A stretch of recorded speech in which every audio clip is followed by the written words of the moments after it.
இன்றைக்கும் கூட இந்திய பெருநாட்டில் தமிழ்நாடு கடைசி மாநிலமாக 160 பேருக்கு மேற்பட்டவர்கள் வறுமை கோட்டுக்கு மேல் வாழ்கின்ற மக்களாக வர்த்தகம், கைத்தொழில், கல்வி, செல்வம், பொருளாதாரம் இத்தனையிலே பெருங்கோட்ட மாநிலமாக இன்றைக்கும் கூட இருந்து வருகிறது. இந்த நிலையை என் இளமை காலத்திலேயே நான் எண்ணி எண்ணி என் மனம் புண்பட்டது உண்டு.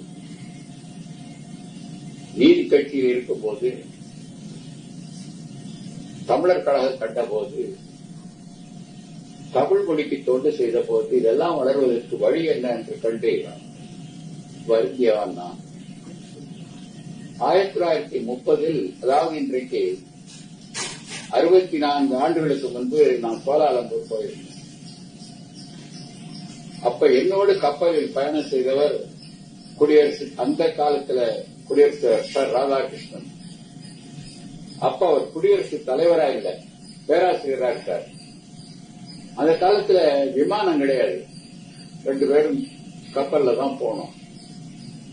துறைமுகத்தை பிடித்த பிறகு ராதாகிருஷ்ணனை பத்திரிகைக்காரர்கள் எல்லாம் சூழ்ந்துட்டாங்க. 20 பேர் சூழ்ந்து அவரை வரவேற்று பேட்டி கட்டி எழுதிட்டே இருந்தாங்க. என்னால கப்பல்ல இறங்க முடியல. அவர் போன பிறகு நான் இறங்கினேன். 3-4 தமிழ் பத்திரிகைக்காரர்கள் என்ன சொல்றீங்கன்னாங்க. எதை பற்றி கேட்டேன். அதுல ஒரு நண்பர் ரொம்ப அலட்சியமா நாட்டை பற்றி, மொழியை பற்றி, மக்களை பற்றி ஏதாவது சொல்லுங்களேன், எழுதிக்கங்க சொல்லி சொன்னேன். தமிழ் மக்களுக்கு என்று ஒரு அமைப்பு தமிழ்நாட்டிலேயே இல்லை, அமெரிக்காவில் இல்லை, சிங்கப்பூர்ல இல்லை, ஜப்பான்ல, சைனாவில் இல்லை.